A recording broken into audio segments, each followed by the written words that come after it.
Okay, Miles here, and I'm going to demonstrate the cold bore hostage drill. This is a drill that just requires one shot, but it should be done at the very beginning of your training session when you had no warm-up whatsoever. This is going to test or give you a good idea of where your abilities are without any practice whatsoever. Thus the phrase cold bore.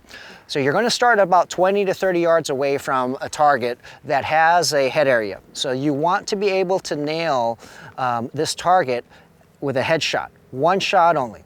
And if you are using a USPSA target, it's going to have that credit card A zone at the very top. If you don't have that, you can use an index card, a 3x5 index card if you want to, or anything similar. The idea here is you're starting at 20 to 30 yards away, and you're going to work your way up to that target to a distance where you can confidently land that headshot.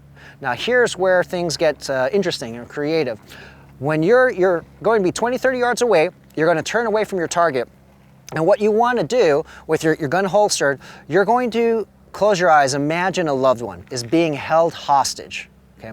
At gunpoint, at knife point, with a knife to their throat, whatever it is, and you just hear, you know, whoever it is you're thinking about screaming, you're going to open up your eyes, and what would you do?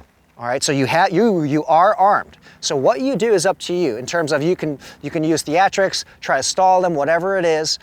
You can draw your weapon right away if you think that's the best course, or you can wait till you get closer and then draw your weapon. So it's really up to you. We're not going to get into what approach would be best in different situations, so we're not getting to that. This is more about you just testing where your skills are at under a bit of pressure. Now you're going to notice that this will mess with a lot of people because you're going to take that time to visualize a loved one. It could be your child, it could be your wife, it could be whoever it is, your mom or your dad. And if you don't make that shot, you should take it very seriously. You should realize that this could have been real and your loved one would have been dead, all right? So do whatever you have to do to get to that distance where you're confident and nail that shot. Now, of course, from a training perspective here, you want to, as you do this drill more and more and as you get better, you technically should be able to take that shot, an accurate shot from further away, right? Now, a piece of advice here, if you are good at landing headshots, let's say at 10 yards, for the sake of this drill, maybe take 1 or 2 steps further, closer to the target so that you can ensure an accurate shot. You don't want to be at 10 yards or wherever you feel that you're confident and miss that shot. So take an extra step or 2, all right? So this is how it looks. I'm doing this just for the sake of the drill. We're at about maybe like 12 yards. So at 20, 30 yards, you're going to have to work and actually role play a little bit more. But for here, I'm just going to probably use a little bit of role playing, get to a comfortable distance and take that headshot, all right? All right, guys, so I'm gonna load and make ready here, ready to do the drill.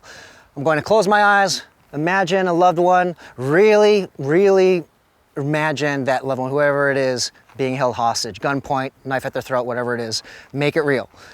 And once you're ready, move towards the target to nail that accurate shot. Hey, put the gun down, hey, put her down, what do you want? No, hey, come on, hey, we can take care of this, hey, what are you doing? Don't do that. So that's exactly what you want to do. You want to get close, make it as real as possible. Don't worry about the acting, all right? Just make whatever comes out, it comes out, all right? But get close to the target. You want to nail that headshot. If you miss the headshot, again, you need to take this seriously. The more you imagine that loved one being held hostage, the more this drill is going to become real. And the more it will affect you if you miss. Take it from me, I've done this drill, I've missed this drill, at times where I should have gotten a little bit closer and I miss it. If you really imagine that loved one being held hostage, just will really affect you and make you take your training a lot more seriously. So hope you guys enjoy this drill. I like it a lot. I've been using it quite often, and it does really allow you to test your skills when you're cold, when you haven't practiced at all.